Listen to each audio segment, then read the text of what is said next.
रजनीश पांड्या, कीर्ति नगर, जयपुर। आप यदि यहाँ उपस्थित हैं तो कृपया कर आगे आ जाएं। ठीक है, वहीं ठीक जगह बैठे हैं आप। श्री सुमेर चंद कमलेश कुमारी जैन, मालवीय नगर, जयपुर। आप भी करीब आ जाएं। श्रीमती तारा देवी, मुकेश कुमार, श्रीमती नीता जैन, श्री दिनेश कुमार जी, श्री आदेश कुमार जी, अबिक अक्षत तेजस जैन एवं समस्त लामा परिवार, आप भी आगे आ जाएं। श्री विमल कुमार जैन, श्रीमती शोभना जैन, सोनल, सोनम, रजत, जयेश जैन, आप भी कृपया कर आगे आ जाएं। श्रीमती विनीता जैन, धर्मपत्नी श्री अरविंद जैन, अजमेरा, आप भी आगे आ जाएं। और अम्मा जी,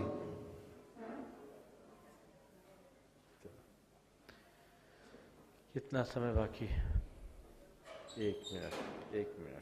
महावीर जिनेन्द्राय नमो नमः।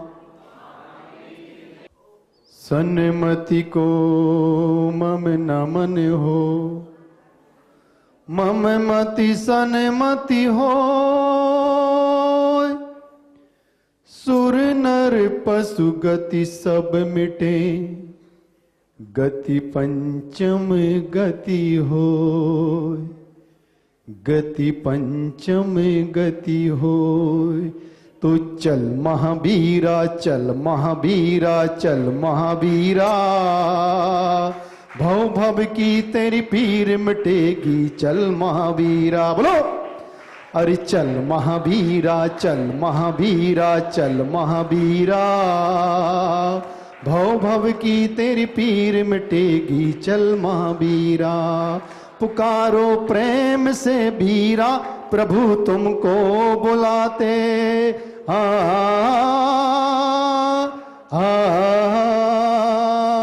पुकारो प्रेम से बीरा, प्रभु तुमको बुलाते।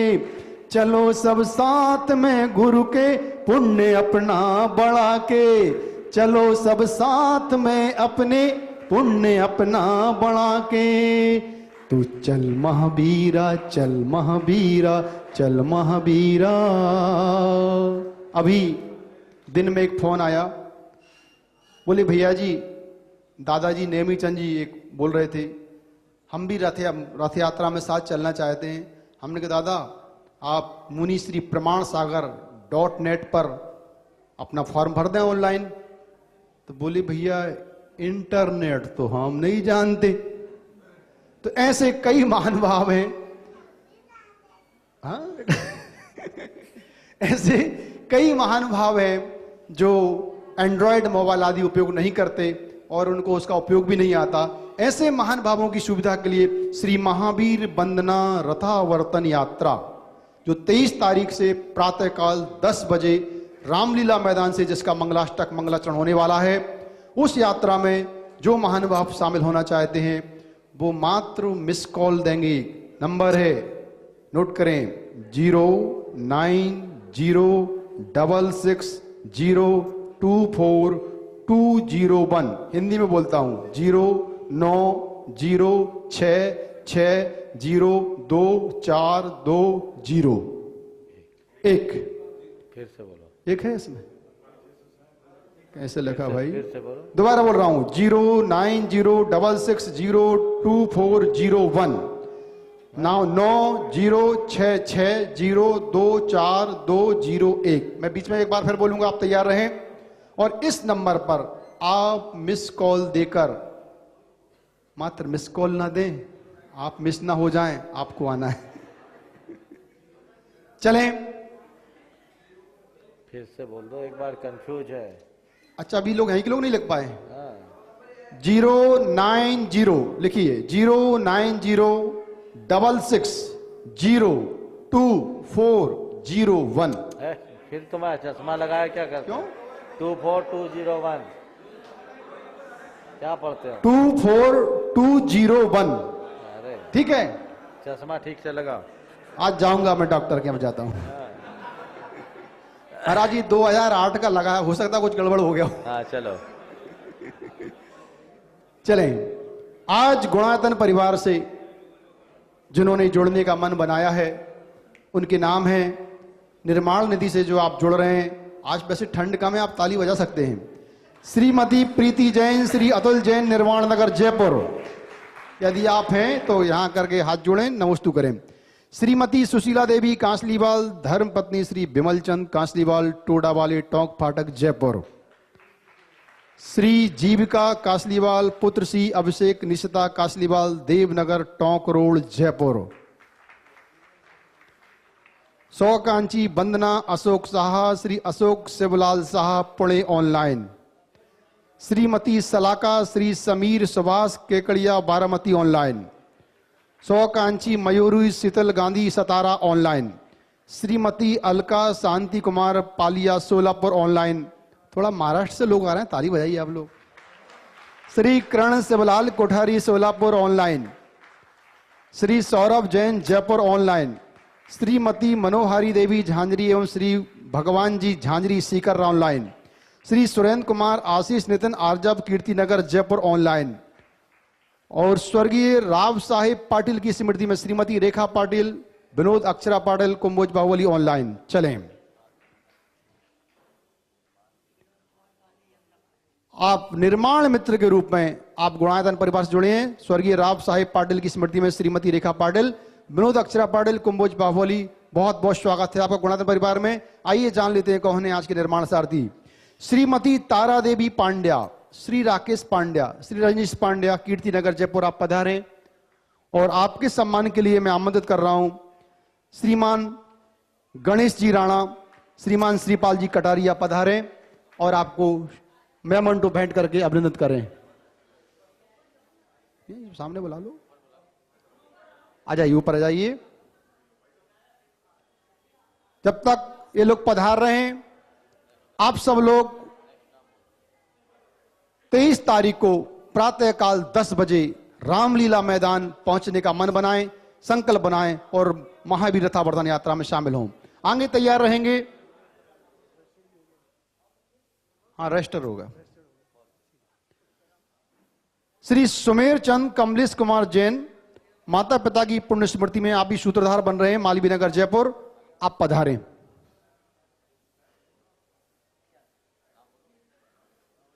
बोल दिया ना।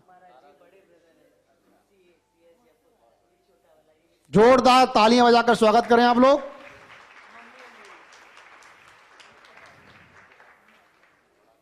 श्री सुमेर चंद कमलेश कुमार जैन, आप भी पधारें। आपके सम्मान के लिए मैं आमंत्रित कर रहा हूं श्री सौरभ जी सागर, श्री दिनेश जी पापड़ीवाल।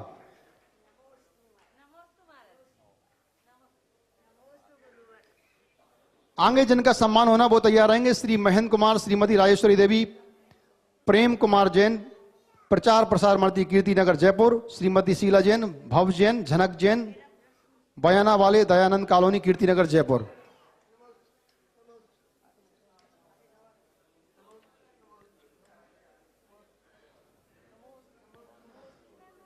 तुम महावीरा महावीरा महावीरा गाएंगे, महावीरा महावीरा। चलें, आगे पधारें। श्री महेंद्र कुमार जी, श्रीमती राजेश्वरी देवी, प्रेम कुमार जैन, आप पधारें। और आपके सम्मान के लिए मैं आमंत्रित कर रहा हूं श्री सुनील जी कटनी, श्री एनएल जैन साहब, श्रीमान संजय जी गोदा। तो आप लोग जरा ऊपर हाथ करिए एक बार, जब तक लोग आ रहे हैं। ऐसा नहीं ऊपर हाथ करके, अरे महावीरा महावीरा महावीरा गाएंगे, महावीरा महावीरा महावीरा महावीरा गाएंगे। अच्छा, कुछ लोग इसलिए नहीं बोल रहा कि ऐसा ना हो कि हमको साथ में जाना पड़े। आप मत जाना, लेकिन गाइए तो। अरे महावीरा महावीरा महावीरा गाएंगे। ताली मत बजाइए, सिर्फ बोलिए, आवाज आना चाहिए महावीर की। मेरे बात बोलिए, मेरे साथ मत बोलिए। महावीरा महावीरा महावीरा गाएंगे। ये बात मंच के लोग भी गा सकते हैं। अरे महावीरा महावीरा महावीरा गाएंगे। आपके सम्मान के लिए हो गया।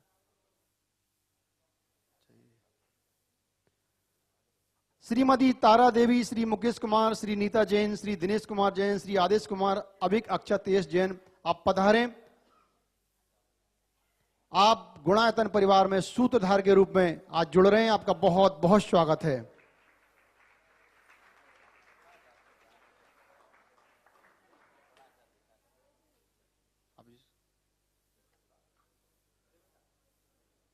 श्रीमती तारा देवी, श्री मुकेश कुमार जी, श्रीमती नीता जैन, आप पधारें मंच पर। आपके सम्मान के लिए श्रीमान संजय जी गोदा, सुभाष जी कासलीवाल पधारें। आज बिटिया भी निर्माण निधि बनी है, उसको भी साथ में ले आओ। श्रीमती शोभना जैन, सोनल जैन, सोनम जैन, रजत जैन, जयेश जैन, छत्तीसगढ़, आप ऑनलाइन सूत्रधार के रूप में गुणायतन से जुड़ रहे हैं, आपका बहुत बहुत स्वागत है गुणायतन परिवार में।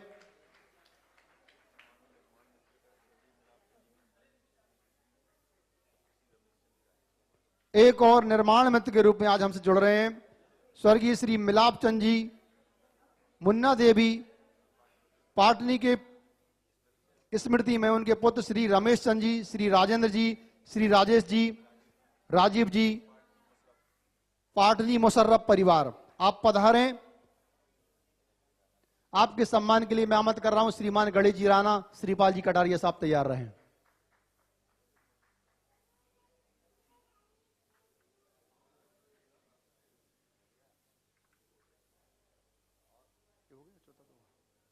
आज गुणायतन के लिए विशेष सहयोग प्राप्त हुआ है श्रीमती विनीता जैन, धर्मपत्नी श्री अरविंद अजमेरा, टोंक फाटक जयपुर, आप हैं। और अम्मा जी 85 वर्ष जिनकी उम्र है, उन्होंने भी गुप्त दान के रूप में गुणायतन परिवार से जुड़ी है, आपका बहुत बहुत स्वागत है। गांधी बाबा, आप घड़ी, विनोद जी गांधी गुजरात से पधारे हैं, आप अपनी अंगूठी और घड़ी गुणायतन के लिए दान दे रहे हैं, आपका भी गुणायतन परिवार में बहुत बहुत स्वागत है।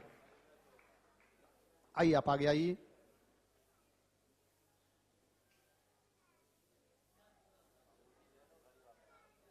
घड़ी गांधी जी के पास रहे।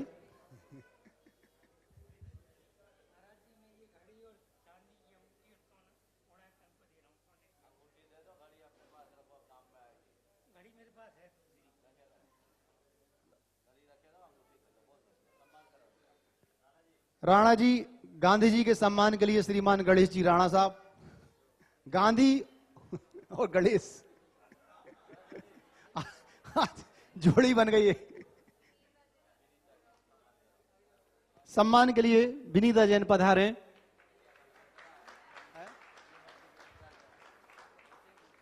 श्रीमती विनीता जैन, धर्मपत्नी श्री अरविंद जी अजमेरा पधारे। आपके सम्मान के लिए भी श्री अरुण जी, एनएल जैन साहब पधारे।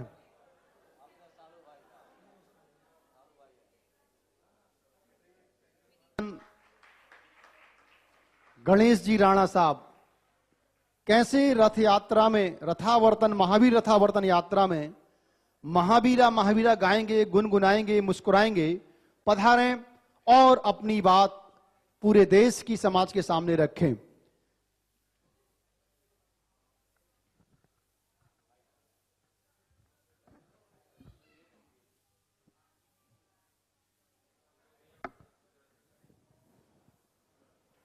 जय बोलिए महावीर भगवान की, संत शिरोमणि आचार्य श्री विद्यासागर जी महाराज की,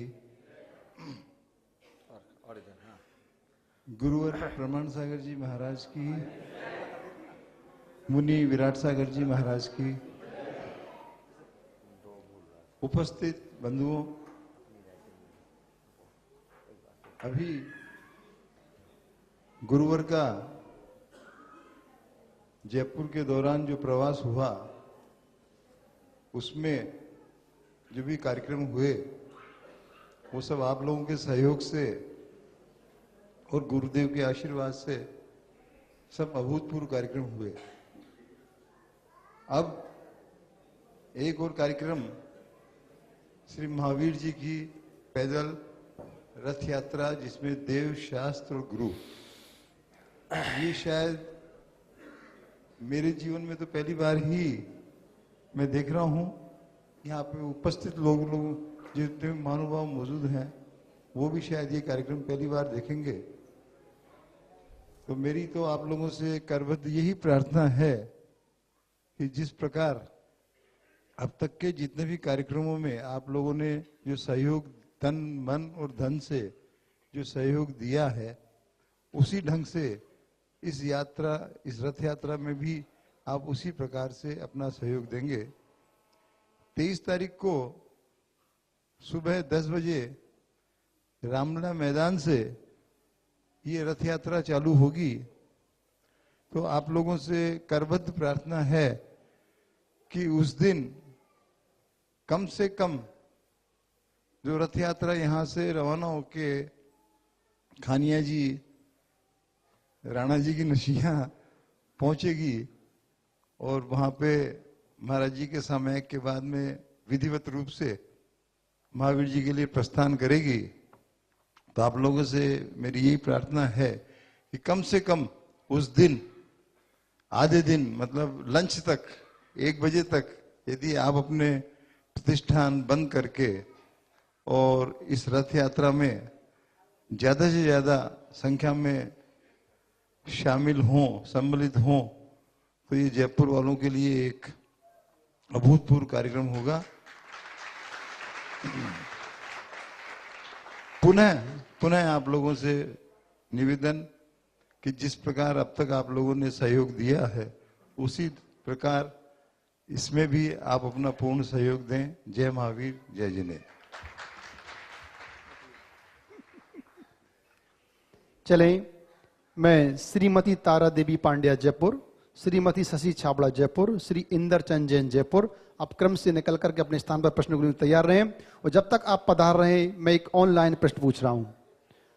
धर्म श्राविका श्रीमती सुशीला जी पाटनी मदनगढ़ किशनगढ़ से पूछ रही है, महाराज जी, किसी के बैठने में जाते हैं तिये की बैठक में, तो मंदिर दूर हो तो आसपास में वैष्णव मंदिर के बाहर बैठकर नमोकार मंत्र बोल सकते हैं क्या? कृपया इसका समाधान करें। देखिए, अगर मंदिर दूर हो तो भी मंदिर ही जाए, क्योंकि अपने इष्ट की उपासना करने के लिए जाते हैं। और मंदिर क्यों जाते हैं? शांति की कामना से, प्रार्थना से। तो जो आपका इष्ट है उनके पास जाओ तो इष्ट होगा। जिसे आप इष्ट ही नहीं मानते उनके पास जाओगे तो क्या होगा? इसलिए प्रमाद नहीं करना चाहिए और दूर होने पर भी अपने इष्ट की आराधना करनी चाहिए। हाँ, पूछिए। नमोस्तु गुरुवर, नमोस्तु गुरुवर, नमोस्तु गुरुवर। गुरुवर, मेरा एक छोटा सा प्रश्न है। 63 साल का पुरुषों में 9 नारायण आते हैं, तो वो कलहप्रिय कैसे होते हैं? या तो कोई नियोग होता है या कोई उनके पूर्व जन्म का कुछ होता है? इनके 8-10 भावों के संस्कार होते, एक दूसरे से लड़ते भिड़ते आते हैं। अच्छा, तो वो लड़ाई के संस्कार इनके आखिरी तक बने रहते हैं। कलहप्रिय अनुबद्ध वैरी होते हैं। अच्छा। और दोनों के मन में एक दूसरे के प्रति जन्मजात विरोध होता है और दोनों एक दूसरे के साथ मरने मारने पर उतारू होते हैं। अंततः प्रति नारायण पहले होता है, नारायण बाद में, और नारायण के हाथों प्रति नारायण का अंत होता है और दोनों अधोगामी होते हैं। 63 साल का पुरुषों में सलाका पुरुष इसलिए है भव्य जीव, अभी गड़बड़ है, भविष्य उनका सुधरेगा। नमोस्तु गुरुवर। श्रीमती शशि छाबड़ा जयपुर।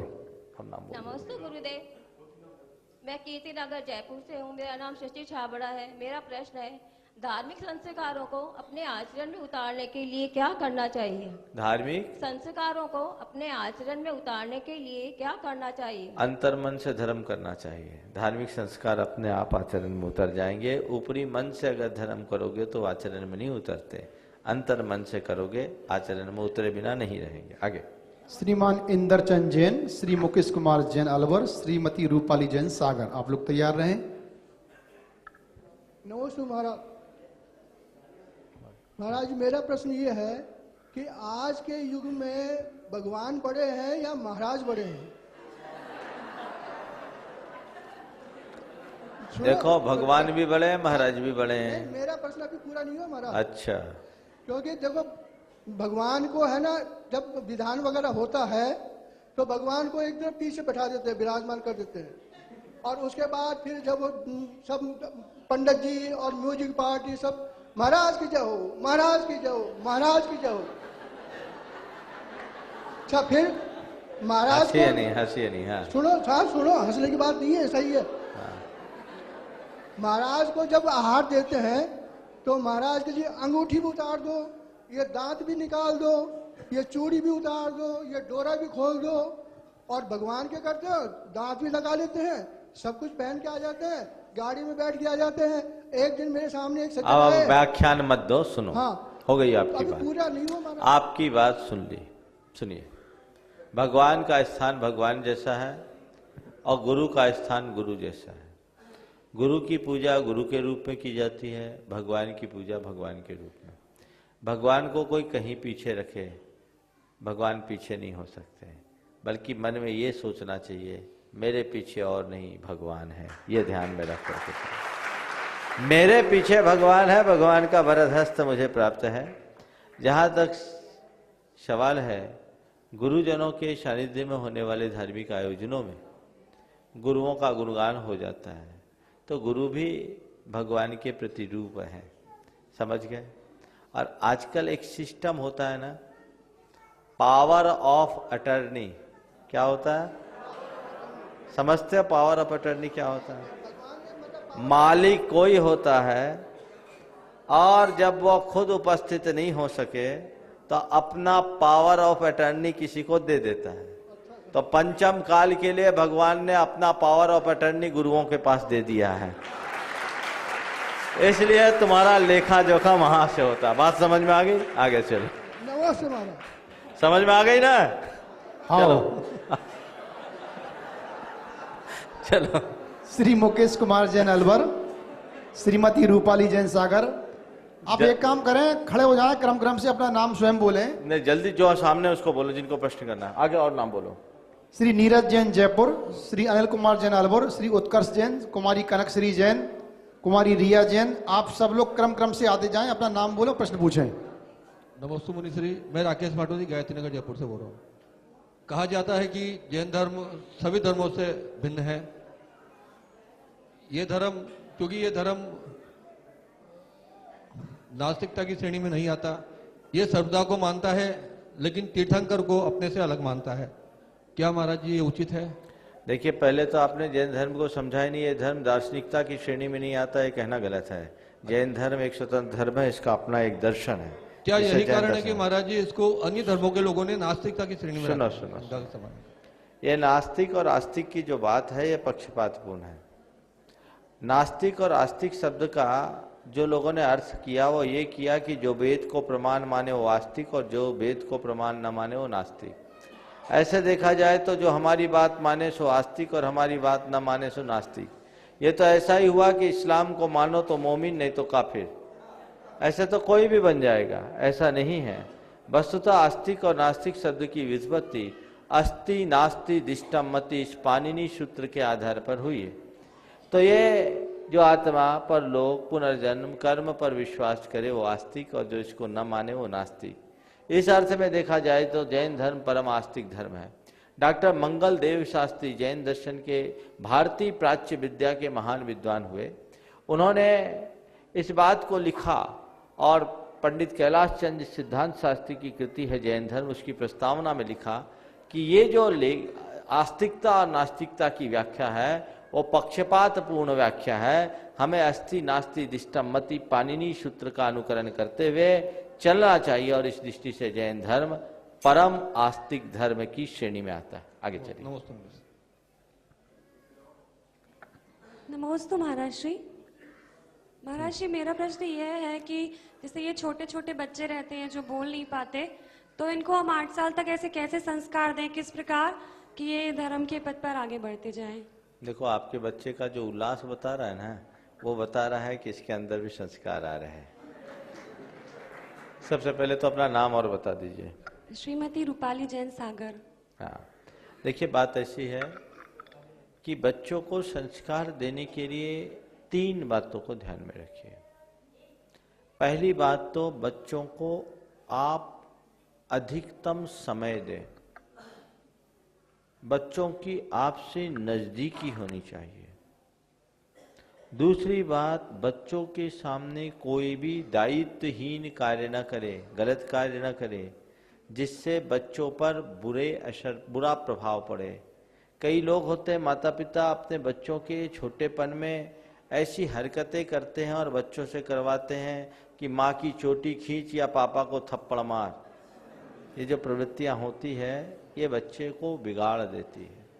और तीसरी बात, उन्हें धार्मिक कथाएं सुनाएं, धर्माचार्यों के पास, गुरुओं के पास ले जाएं और उनके अंदर की संवेदनशीलता को जगाएं।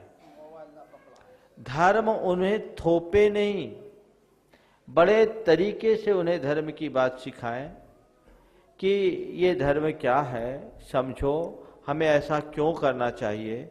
उन्हें आज्ञाकारी बनाएं।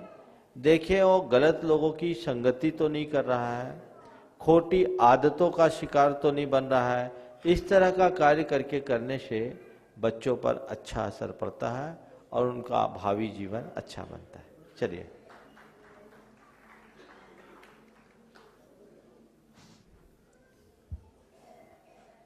गुणायतन प्रणेता मुनि प्रमाण सागर जी महाराज को नमोस्तु नमोस्तु नमोस्तु। मैं किशनगढ़ से नीरज। महाराज जी, मेरा प्रश्न है कि उन श्रावक के 6 आवश्यक होते हैं, तो उनमें से पूजा पहला आवश्यक होता है, और पूजा और स्वाध्याय में से किसको प्रधानता देनी चाहिए और क्यों? देखिए, पूजा और स्वाध्याय में आप क्या पढ़ते हैं कि श्रावक को पूजा करना चाहिए। तो मूलतः श्रावक के 4 धर्म है, दान, पूजा, शील और उपवास। तो स्वाध्याय छूट जाए, पूजा नहीं छूटना चाहिए, और पूजा को भी स्वाध्याय मान करके करना चाहिए। महाराज जी, लेकिन स्वाध्याय पे विशेष ध्यान नहीं दे पा रहे। ठीक है, कोई बात नहीं। नमोस्तु। नाम बोलो। नमोस्तु महाराज। महाराज श्री मैं अनिल जैन अलवर से ट्रस्टी निवेदन कर रहा हूँ। महाराज श्री, वर्तमान काल में कौन सा सम्यक दर्शन होता है, हमें ये हुआ कि नहीं हुआ, ये कैसे जाने? यदि नहीं हुआ तो क्या करें, और हो गया तो इसको कैसे मेंटेन करें, बनाए रखें? देखिए, छायिक सम्यक दर्शन केवली श्रुत केवली के पादमूल में होता है, इसलिए वो हो नहीं सकता। उपशम सम्यक दर्शन वर्तमान में हो सकता है, लेकिन ये अंतर मुहूर्त से ज्यादा टिकता नहीं, और एक बार होने के बाद वो छूटता है, तो दोबारा प्राप्त करने में पल्ले का संख्यात्मक भाग काल लगता है। तो इस जीवन में अगर हमें उपशम सम्यक दर्शन हुआ भी होगा तो दोबारा नहीं हो सकता, एक अंतर मुहूर्त से ज्यादा नहीं है। और यदि अब होगा तो कौन सा होगा, तो क्षोभशम सम्यक दर्शन होगा। क्षोभशम सम्यक दर्शन सारे जीवन टिक सकता है, उसका काल 266 सागर है, बहुत लंबी कालावधि तक 66 सागर है क्षोभशम सम्यक दर्शन का काल। तो 66 सागर तक क्षोभशम सम्यक दर्शन बना रह सकता है। तो क्षोभ सम्यक दर्शन की उत्पत्ति कैसे हो, तो देवशास्त्र गुरु का सानिध्य पाए, जिनवाणी का अध्ययन करे, तत्व का चिंतन करे। आचार्य कुंदकुंद ने सम्यक की उत्पत्ति के कारणों का निरूपण करते हुए लिखा है, सम्मत तस्य निमित्तम जिनसुत्तम तस्य जानिया पुरुषा अंतर्हेउ भनिदा दंसन मोहस खय पौधी। सम्यक का निमित्त जिन सूत्र है उसके ज्ञाता पुरुष हैं, तथा यही मूल बाहरी निमित्त है। तो खूब शास्त्र का स्वाध्याय, गुरुओं का समागम करें, ये सम्यक को पुष्ट करने वाले हैं, और भीतर कर्म का क्षय उपशम ही इसका अंतरंग कारण है। श्री सौरभ जैन सागर, सुनील कुमार जैन कटनी, श्री अरुण जी गोयन का कटनी, श्री महावीर जी कासलीवाल, श्री दिनेश जी पापड़ीवाल और श्री राजू भाई जयपुर। आप सब तैयार रहेंगे? नमस्ते महाराज जी, मेरा नाम उत्कर्ष जैन है और महेश नगर से आया हूँ। मेरा प्रश्न ये है कि मैं जयपुर में मेडिकल की तैयारी कर रहा हूँ, उसमें होने वाले जहाँ पे तैयारी कर रहा हूँ वहाँ पे जो टेस्ट होते हैं उनमें कभी कभार रैंक कमी आने के कारण रैंक जो होती है उसमें कभी कभार कम आ जाती है, इससे कॉन्फिडेंस लूज होता है, नर्वसनेस उत्पन्न होती है। घर पे भी चर्चा करते हैं तो ऐसा करते हैं कि पाप कर्म का होता है ये कोई फुल प्रिपरेशन के बाद भी, तो क्या ये कोई वास्तव में पाप कर्म का होता है या फिर कब तक चलता रहेगा, इसका सॉल्यूशन क्या है? देखो, पहली बात तो यह है कि पढ़ाई करो, मन लगा कर करो, पर रैंक के लिए पढ़ाई मत करो। पढ़ाई करो, अध्ययन करने के लिए पढ़ाई करो। मैंने देखा है कि व्यवहारिक जीवन में रैंक होल्डर पिछड़ जाते हैं और पीछे वाले आगे आ जाते हैं। मेहनत करो, ईमानदारी से मेहनत करो, अपना 100% अर्पित करो और फुल कॉन्फिडेंस के साथ पेपर लिखो। इसके बाद यदि रैंक नहीं आती तो मत सोचो, रैंक है, रैंक के बारे में ज़्यादा विचार करने की आवश्यकता नहीं है। हमने पढ़ाई की, मैंने कोर्स कंप्लीट किया और मैं आगे बढ़ रहा हूँ, अच्छी बात है। रैंक में आने का प्रयास होना अलग बात है, लेकिन केवल रैंक के पीछे लटक जाना अच्छी बात नहीं है, समझ गए। इसलिए अगर रैंक में थोड़ा हेर फेर होता है तो कोई फर्क नहीं पड़ता। देखो टेंशन में कौन रहते हैं, टॉप 10 वाले क्या नीचे वाले? हाँ, सुसाइड कौन करता है, टॉप 10 वाला कि नीचे वाला? एक दिन एक लड़का बहुत खुश था, रिजल्ट निकला, बहुत खुश, ऐसा खुश उसे किसी ने नहीं देखा। बोले आज तुम बहुत खुश है, क्या आया रिजल्ट में? बोला 33%। 33% आया, इतने खुश क्यों? बोले इसलिए खुश हो। बोले टॉपर ने तो 99% लाया, तुम इतने खुश क्यों? बोले मैं खुश इसलिए हूं कि अगले साल दोनों एक ही क्लास में बैठेंगे। 99 वाला भी वहीं बैठेगा जहां 33 वाला बैठा। इसलिए ज्यादा टेंशन नहीं लेना चाहिए, इससे कॉन्फिडेंस लूज होता है, सेल्फ कॉन्फिडेंस घट जाने से नेगेटिविटी बढ़ जाती है, आगे की ग्रोथ रुक जाती है। इसलिए रैंक लक्ष्य में मत रखो, अपने जीवन को आगे बढ़ाओ। एक बात बताऊं, परीक्षा की जिंदगी में पिछड़ जाओ कोई चिंता नहीं, ध्यान रखना, बहुत गंभीरता से सुनना। परीक्षा की जिंदगी में पिछड़ जाओ कोई परवाह नहीं, पर जिंदगी की परीक्षा में कभी मत पिछड़ना, हमेशा आगे रहना, जीवन कभी विफल नहीं होगा। महाराज जी आशीर्वाद दीजिएगा मेरा मेडिकल में हो जाए। बहुत सुंदर आशीर्वाद। नमस्ते महाराज। नमस्ते महाराज जी, मैं सौरभ जैन सागर से। महाराज जी एक विकल्प है, पुण्य क्या है? क्या पुण्य सिर्फ नियमित मंदिर जाने से और पूजन अभिषेक से कमाया जाता है? पुण्य कैसे कमाए? दूसरा, कोई व्यक्ति अपनी सकारात्मक सोच के साथ हमेशा समाज में एक दूसरे की मदद के लिए हमेशा तैयार रहता है, बिना कोई स्वार्थ के, बिना कोई इच्छा के या लालसा के, फिर भी उसको समाज से या दूसरे अन्य लोगों से नकारात्मकता मिलती है, या फिर जलन भावना मिलती है, द्वेष भावना मिलती है, नकारात्मकता मिलती है, ऐसा क्यों? उसमें कहते हैं तुम्हारे पुण्य में कमी होगी, जबकि बात सुनो, बात हो गई। आपने पूछा पुण्य क्या है? पुण्य वह है जो हमारे जीवन को पवित्र बनाए, समझ गए? तो जीवन को पवित्र बनाए वह पुण्य है। पुण्य का आंतरिक मतलब ही है पवित्रता, तो जिससे हमारी पवित्रता हो उसको हम पुण्य कहते हैं। पूजा पाठ धार्मिक क्रियाएं हमारे जीवन को पवित्र बनाने का आधार है, इसलिए हम उसे भी पुण्य कह देते हैं।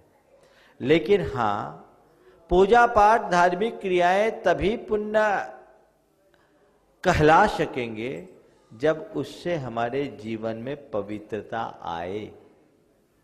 ये क्रियाएं पुण्य नहीं, पुण्य की उत्पत्ति के साधन हैं। तो धार्मिक क्रियाएं करो, खूब जी भर करके करो, पर क्रिया को पुण्य मत मानो, क्रिया को पुण्य का साधन मानो। इनके बल पर जब आप पुण्योपार्जन करोगे तो जीवन में परिवर्तन आएगा। दूसरी बात, नेक कार्य करना बहुत अच्छी बात है, करते रहना चाहिए। और जब काम करे तो उससे हमें पॉजिटिव रिस्पांस मिले ये अपेक्षा न करें। हमारे यहाँ एक बहुत पुरानी कहावत है, नेकी कर कुएं में डाल, है ना? हमने जो हमें करना था कर लिया और उससे मुक्त हो गए। आप ये चाहोगे कि मैं अच्छा करूं और दुनिया उससे अच्छा माने, इसकी कोई गारंटी नहीं। मेरा काम है कि मैं अच्छा करूं, ये मेरे हाथ में है।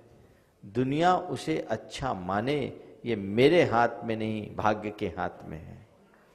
तो अगर ऐसा कहा जाता है कि ऐसा करने में तुम्हारे पुण्य की कमी है तो कोई गलत नहीं। तुमने आज अच्छा किया, ये तुम्हारा पुण्य है, पर दुनिया उसे अच्छा नहीं मान पा रही है क्योंकि तुमने पहले ज्यादा अच्छा नहीं किया, इसलिए तुम्हें वो रिस्पॉन्स नहीं मिल रहा है। ये पुण्य की कमी है। मतलब क्या है? एक पुण्य की क्रिया कर रहा है और एक पुण्य का उदय भोग रहा है। अच्छा मानने वाला अपने पुण्य को भोग रहा है और अच्छा करने वाला नया पुण्य को बांध रहा है। इसलिए और अच्छा करते जाओ, और अच्छा करते जाओ, और अच्छा करते जाओ। कीर्तिनगर से महावीर कासलीवाल। नमोस्तु नमोस्तु नमोस्तु। महाराज श्री, हमारे यहाँ मंदिर में 5 बजे से अभिषेक, 4:30 बजे से अभिषेक होना चालू हो जाता है और 12 बजे तक चलता है। दूसरा, शांति धारा भी 20 दफे होती है। देखो, आप तो शायद यहाँ के अध्यक्ष हो, मुझसे आपने सवाल किया है, उत्तर मैं दूं, लेकिन एक शर्त है। हाँ महाराज। अगर तुम्हारी समाज, तुम्हारी कमेटी मानने को तैयार हो तो पक्का मानेगी महाराज श्री। बोलो, यहाँ कमेटी पूरी खड़ी है? कुछ लोग खड़े हैं, 2 ही जने हैं। मैं बोलूं और मानो तो हाँ, पहले एक बार हाथ उठाओ जितने कीर्तिनगर वाले हैं। हमारी बात मानने को तैयार हो? मानोगे? फाइनल? देखो मैं बताता हूं, अब सुन लो, ये प्रक्रिया ठीक नहीं। ध्यान से सुनिए। भगवान का अभिषेक पूजन पौ फटने से पूर्व नहीं करना चाहिए। जैसे इन दिनों आपके यहाँ 6:30 बजे पौ फटता है, आपने 5 बजे से अभिषेक कर दिया, ये रात्रि पूजन सदोष है, प्रमाद है। आप लोग क्या करिए, महाराज सुबह से मंदिर आ जाते हैं, मंदिर आइए। मंदिर में केवल पूजन ही नहीं, शास्त्रों में बताया है मंदिर में पूजन के अलावा जाप, सामायिक और श्रुताराधन यानी स्वाध्याय। तो आप सुबह से आ जाओ, मंदिर की साफ सफाई अपने हाथों से करो, माली के भरोसे मत बैठो। जिनको जल्दी है उनके लिए बोल रहा हूं। अपने द्रव्य सामग्री आदि की व्यवस्था करो, और अपने पास समय है तो कुछ पाठ कर लो, कुछ जाप कर लो, कुछ स्वाध्याय कर लो। ये तुम्हारे जीवन की पूंजी होगी। फिर उजाला हो जाए तो अभिषेक करो, अभिषेक ठाट बाट से करो। अब 5 बजे से लेकर 12 बजे तक तो ठीक बात नहीं है। अभिषेक को अभिषेक की तरह करो। अभिषेक महोत्सव होना चाहिए, तब आपको अभिषेक का आनंद होगा। और एक बात बताऊं, आप समय तय करके अभिषेक करने आओ और सब काम छोड़कर अभिषेक के लिए आओ कि इतने बजे का समय अभिषेक का, मुझे हर हालत में पहुंचना, उसका पुण्य। और चलो अभिषेक करना जब चाहे कर लेंगे, उसके पुण्य में जमीन आसमान का अंतर है। कैसे? तो आचार्य उमा स्वामी ने हमें एक सूत्र दिया, तीव्र मंद ज्ञाता ज्ञात भावादिकरण वीर विशेषेभ्य तद विशेष। तत्वार सूत्र पढ़ा है। अब मैंने तो सुना है कीर्तिनगर में खूब अच्छा स्वाध्याय होता है। होता है तो फिर तो बात बहुत जल्दी समझ जाओगे कि कोई भी अच्छा कार्य हो या बुरा कार्य, उसमें जितनी तीव्रता, जितनी मंदता, जितना उत्साह, जितना अनुत्साह, जितनी उत्कृष्टता के साथ आप काम करोगे उसका फल उतना अधिक होगा, और जितने मंद उत्साह के साथ करोगे उसका फल उतना मंद होगा। आपको फ्लाइट पकड़नी होती है, जब चाहे मिल जाती क्या? ट्रेन पकड़नी होती है, जब चाहे मिल जाती है क्या? और पिक्चर जाना होता है, जब चाहे चले जाते हो क्या? वहां टाइम मिलाते हो। और यहां भगवान भोले बाबा बैठे हैं। ये तरीका ठीक नहीं। ये तुम्हारी श्रद्धा की दुर्बलता या प्रमाद की अभिव्यक्ति है। इस प्रमाद को दूर करें। आपके यहां 2 या 3 वेदियां हैं, इसमें आप लोग समय निश्चित कर लें। 2 बार अभिषेक का टाइम रख लें, और 1 बार के अभिषेक में 45 मिनट का टाइम कर दीजिए कि आपने पहला अभिषेक, जैसे इन दिनों अभी 6:30 बजे से प्रारंभ कीजिए, 1 घंटा कर लीजिए कि पहला अभिषेक 6:30 से 7:30 की अवधि में होगा। जो फर्स्ट बैच वाले वो पहले बैच में आ जाए, अभिषेक करे ठाट बाट से। और दूसरा अभिषेक 1 घंटा 1.5 घंटे बाद वाला सेकेंड बैच वालों को कर लीजिए, मेरे ख्याल से तीसरे बैच की आवश्यकता तो नहीं होगी। और 12 बजे अभिषेक करोगे तो जिंदगी में भी 12 बज जाएंगे। ये कोई टाइम है? जो 12 बजे अभिषेक कराया नहीं 9 बजे उठा होगा, 10 बजे उठा होगा, तब 12 बजे आएगा। अरे भाई, अपना सूरज जल्दी उगाओ तो तुम्हारा भाग्य का सूरज उगा रहेगा। और ऐसे प्रमादी बनोगे तो ठीक नहीं रहेगा। तो मैं समझता हूं अब आप लोग अपनी व्यवस्था सुधार लोगे, सुधारोगे कि नहीं? बिल्कुल सुधार। हाथ उठाओ कीर्तिनगर वाले, हाथ उठाइए आप लोग सब। बस अब इसमें विवाद मत करना। नहीं होगा महाराज। नहीं तो कई बार हमने मंदिरों में देखा शांति धारा के इन पहले अशांति धारा हो जाती है। बिल्कुल बिल्कुल। ऐसा मत करना। अभिषेक करो या मत करो, अभिषेक के नाम पर झगड़ा मत करना। बहुत बढ़िया। और सभी लोग ध्यान देंगे, अभिषेक करने वाले मंदिर में माड़ी युक्त कपड़ा भगवान के प्रक्षाल में उपयोग ना करें, खादी का वस्त्र उपयोग करेंगे। चलो हाँ। नमोस्तु गुरुवर नमोस्तु। कटनी से सुनील जैन। महाराज जी, मेरी शंका समाधान में ये प्रश्न है कि मैं भोपाल में कॉलोनी काट रहा हूँ और बहुत सारे लोग ऐसे आते हैं प्लाट मांगने के लिए, जो मेरे को मालूम भी है कि ये नॉन वेज भी हैं, और तो किस तरीके से उस व्यापार को मैं ट्रीट करूं आज के दौर में समझ में नहीं पा रहा हूं कैसा किया जाए। देखिए, आप तो किसी को प्लाट दे रहे हैं तो व्यक्ति को घर बनाने के लिए दे रहे हैं, अभक्ष खाने के लिए नहीं दे रहे हैं। तो घर बनाने के लिए दे रहे हैं, आप उसी तरीके से देखो। नहीं तो कोई किराने की दुकान वाला है, उससे कोई मांसाहारी माल खरीदने आया और वो न दे, कोई गल्ले की दुकान वाला है कि तुम मांसाहारी, हम तुमको चावल नहीं बेचेंगे, तो मामला बहुत गड़बड़ हो जाएगा। ये इम्प्रैक्टिकल है।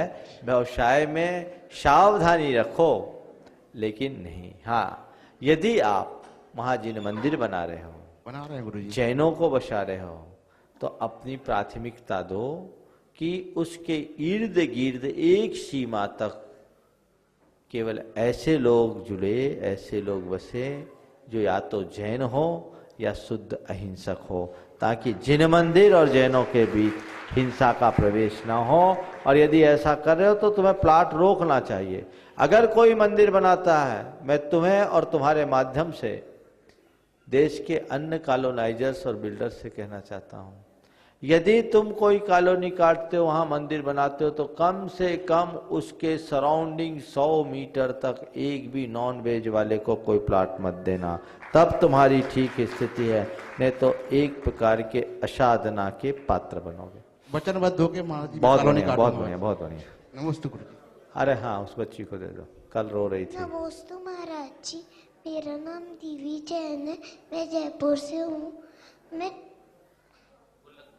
बोलो नहीं, उसको बोलने दो। नाइतंजलि दुल्हन देना चाहती हूँ। बहुत सुंदर आशीर्वाद है, दे दो, वहीं दे दो। हाँ चलो। नमस्ते महाराज जी, मेरा नाम प्रियसी जैन है, मैं जयपुर से आई हूँ। मेरे को मम्मी पापा का नाम क्यों नहीं लेना चाहिए? सुनो, बहुत अच्छा प्रश्न किया। मम्मी पापा का नाम क्यों नहीं लेना चाहिए? सुनो सुनो सुनो, खड़े रहो बेटे। मम्मी पापा ने आपका नाम रखा, आपको जन्म दिया, वो आपके बहुत बड़े हैं। तो जो बड़े होते हैं ना, उनके प्रति आदर रखना चाहिए, उनकी विनय करनी चाहिए। और आदर और विनय में ये बात आती है कि अपने बड़ों का उनके सामने नाम मत लो। समझ गए? तो ये आपका विनय है। समझ गई?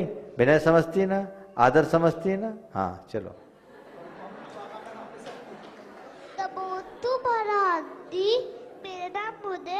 देखो, इस बच्चे ने बहुत बड़ी बात कही। कई बार आप लोग भी चूक करते हैं, अच्छे अच्छे उद्घोषक भी चूक करते हैं।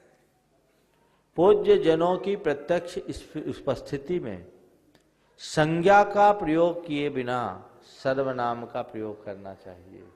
समझ गए? वहां ये भी एक भाषागत विनय है, वाचिक विनय। समझ गए?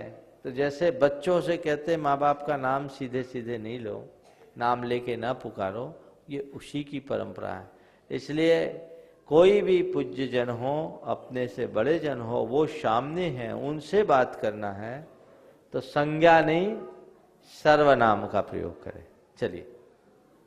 नमोस्तु महाराज, मेरा नाम उदय है, मैं जयपुर में रहता हूँ। मेरा प्रश्न ये है कि हमें धर्म की पढ़ाई और धर्म की बुक तो पढ़नी चाहिए। हाँ, दोनों चीजें पढ़नी चाहिए। धर्म की क्या बोला इसने? धर्म की बुक और धर्म की पढ़ाई इसलिए पढ़नी चाहिए कि धर्म भी हमको सीखना है। स्कूल की पढ़ाई आप क्यों करते हो? बोलो, स्कूल की पढ़ाई क्यों करते हो? इसलिए कि पढ़ लिख करके कुछ अच्छा बने, है ना? इसी तरह अच्छा जीवन जीने के लिए धर्म की पढ़ाई पढ़नी चाहिए। चलो, अब बच्चों का दिन सैटरडे है आज नहीं। श्री राजीव जैन, दिनेश जी पापड़ीवाल, श्रीमती। महाराज जी, मेरा नाम हर्षिता है। मेरा प्रश्न ये है कि हमको रोज मंदिर क्यों जाना चाहिए? रोज मंदिर इसलिए जाना चाहिए कि मंदिर जाने से बुद्धि अच्छी हो जाती है। समझ गई? चलो आगे। हो गया बच्चों का? अच्छा, हाँ बोलो। नमोस्तु महाराज जी, मेरा नाम अर्नव जैन है। मैं कीर्ति नगर जयपुर से हूँ। मेरा प्रश्न ये है कि मेरे बहुत चोटें लगती हैं। मुझे बहुत चोटें लगती हैं। टाके तक लगवाने पड़ते हैं। मैं बहुत बीमार रहता हूँ। मेरे कौन से गंदे या पाप का कामों का फल है? और बहुत सुंदर, सुनो, सुन लिया। ऐसे कौन से काम करे या कौन से ना करे जिसने आगे फ्यूचर में मुझे काम चोटें लगे। देखिए, इस बच्चे की कॉन्फिडेंस की डांट दीजिए। टोकने के बाद भी अपनी बात पूरी की, बहुत अच्छे तरीके से की। इस बच्चे ने बोला है मुझे बहुत चोट लगती है, कई बार टाँके लगने की भी नौबत आ गई और मैं बीमार रहता हूँ। मैंने ऐसे कौन से पाप कर्म किए हैं जिसके कारण ऐसा होता है और उससे बचने के लिए मुझे क्या करना चाहिए, यही पूछना चाहते हो ना? तो देखो, आपको चोटें इसलिए ज़्यादा लगती है कि आप कुछ ज़्यादा ऊधम तो नहीं करते। अपना ऊधम कम करो, उछल कूद कम करो, समझ गए? इधर उधर दौड़ भाग अनावश्यक न करो, समझ गए? और रोज नमोकार मंत्र जपो, धीरे धीरे ठीक हो जाएंगे। और घबराओ नहीं, थोड़ी बहुत चोट लगने से आदमी मजबूत हो जाता है, समझ गए? स्ट्रांग बनोगे। चलिए, हाँ दिनेश। नमोस्तु गुरुवर, नमोस्तु गुरुवर, नमोस्तु गुरुवर। गुरुवर, मेरा प्रश्न ये है कि मानव जीवन का उद्देश्य क्या है और मानव अपने वर्तमान जीवन से संतुष्ट क्यों नहीं हो पाता है? आज सुबह प्रवचन नहीं सुना था आपने? मैं अभी कटनी से आया हूँ गुरुवर। अच्छा, मानव जीवन का उद्देश्य मानवता को जीवन में प्रतिष्ठित करना होना चाहिए। आज के समय में एक भारतीय तत्व चिंतक ने मनुष्य जीवन को समग्रता से देखते हुए बहुत अच्छी बात लिखी।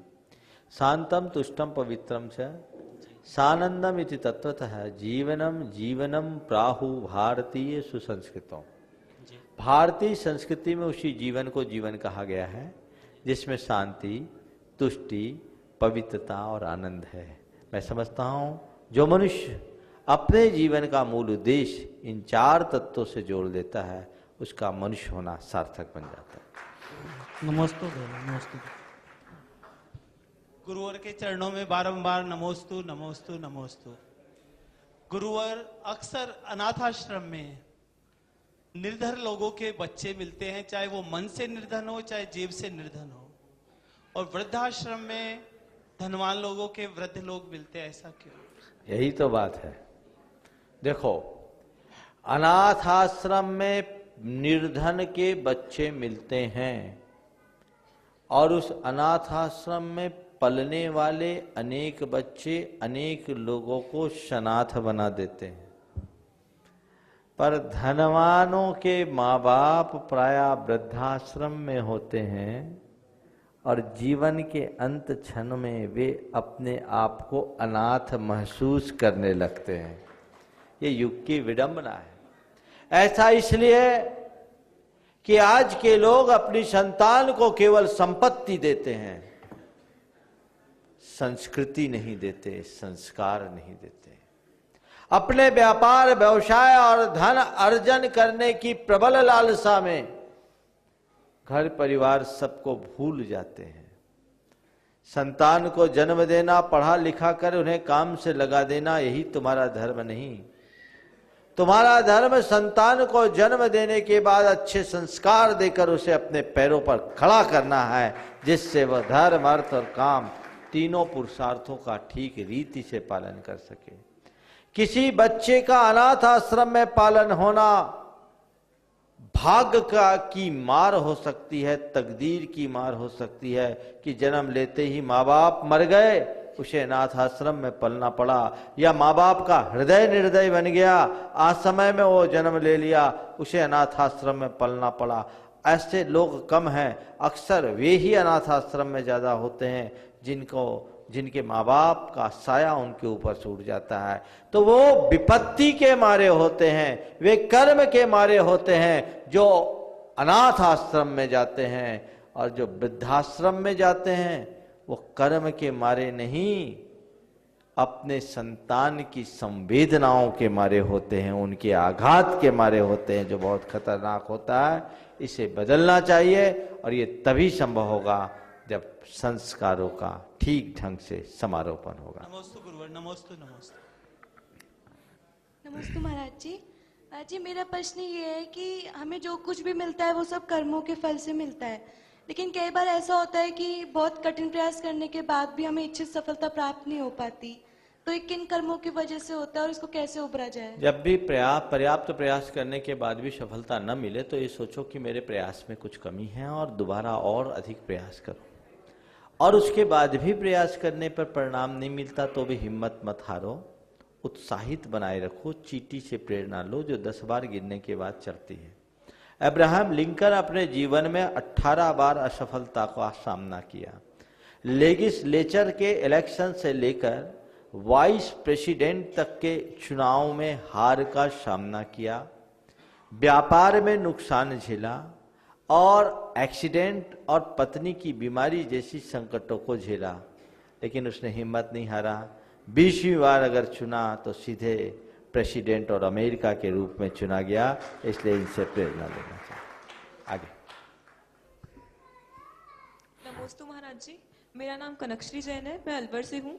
मेरा प्रश्न ये है कि प्रायः हम लोगों को सड़कों पे भीख मांगते हुआ देखते हैं, जिनमें से कुछ तो यंग होते हैं, तो उन्हें हम कह सकते हैं कि आप कुछ काम करिए, परिश्रम करके कुछ कमाइए, लेकिन जो वृद्धावस्था से गुजर रहे होते हैं उन्हें हम ऐसा नहीं कह सकते हैं, क्योंकि वे फिजिकली चैलेंज जो मतलब वृद्ध हो चुके हैं। हम उन्हें पैसे भी नहीं दे सकते क्योंकि भीख में हमें पैसे नहीं देने चाहिए, तो ऐसे में हमें क्या करना चाहिए? प्रसंग और परिस्थिति को देखकर निर्णय लेना चाहिए। नमस्ते। श्री राजू भाई, जयपुर। नमस्ते महाराज जी। महाराज जी, आज सुबह प्रवचन में आप कह रहे थे महाराज जी कि आप कौन हैं, आपको भी पता नहीं है और हम क्या कर रहे हैं ये हमें पता नहीं। तो महाराज जी, ये समझ में, ये आज के बारे में समझ में आया, भगवान तो वीतरागी हैं, आप विरागी हैं और हम लोग एक्चुअल में वित्तरागी हैं।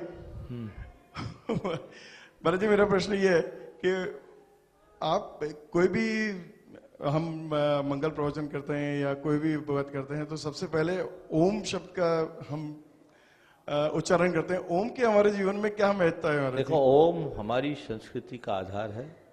तीर्थंकरों की वाणी ओंकारात्मक है, दिव्य ध्वनि का सार ओम है, पंच परमेष्ठी का प्रतीक ओम है, 3 लोक का प्रतीक ओम है। ओम प्रणव नाद है जो हमारे सारे रंध्रों को खोलता है और हमारे अंदर सकारात्मक ऊर्जा का संचार करता है। इस प्रकार ओंकार का हमेशा ध्यान करना चाहिए। एक बात जो मैं कहना चाह रहा था, अभी वो कहा जा रहा था कि महाराज जी का महावीर जी की ओर विहार होगा 23 तारीख को, और उस दिन आप सबको सम्मिलित होने के लिए भी अपील किया गया। लेकिन मैं आप सबसे कहना चाहता हूं मेरा विहार नहीं होने वाला। महावीर जी के लिए विहार नहीं, एक इतिहास की रचना होने जा रही है। विहार तो हम लोग हमेशा करते आ रहे हैं, लेकिन ये विहार नहीं, ये रथ यात्रा है और एक तीर्थ की वंदना के लिए रथ यात्रा है, एक इतिहास की रचना है और उसमें आप सब सम्मिलित होने जा रहे हैं। आप उस इतिहास के रचनाकार बनने जा रहे हैं। ये आपका बड़ा सौभाग्य है। 23 तारीख में अब बस 2 दिन बचे हैं। जयपुर वालों को चाहिए कि वे इतिहास की रचना में अपना महत्वपूर्ण योगदान दें और 23 तारीख को अपने सब कामों को गौण करते हुए भगवान महावीर की इस रथ में अनिवार्यतः हाथ लगाए। कम से कम 140 किलोमीटर की यात्रा में 40 कदम तो अपना हाथ लगाओ। ये बहुत मांगलिक घड़ी है। बहुत सारे लोग उस यात्रा में शामिल होने के लिए अपना मन बनाए हैं। गुरुओं के सानिध्य में ऐसी रथ यात्रा में चलने वाले लोग बड़े भाग्यशाली होते हैं। आपको भी उसका महान लाभ, महान अवसर मिलने वाला है। आप इस अवसर को खोए नहीं।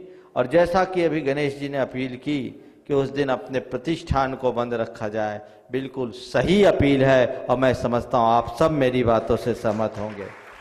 मुझे पता है जयपुर वालों को कहने भर की देर है, उसके बाद सब करते रहेंगे।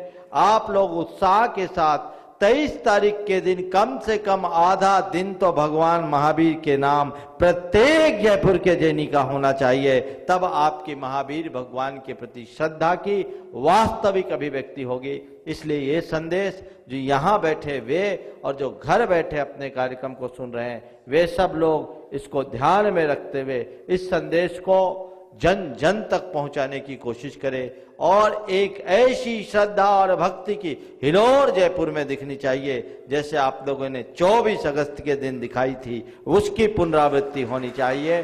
आप लोग बार बार कहते हैं महाराज इस बार के चातुर्मास में एक अलग रूप रहा। हम देखना चाहते हैं कि इस चातुर्मास से आप अंदर से कितने भींगे हैं। जन सैलाब भगवान महावीर की ओर बढ़ना चाहिए। ये भावना आप सबके हृदय में जगे।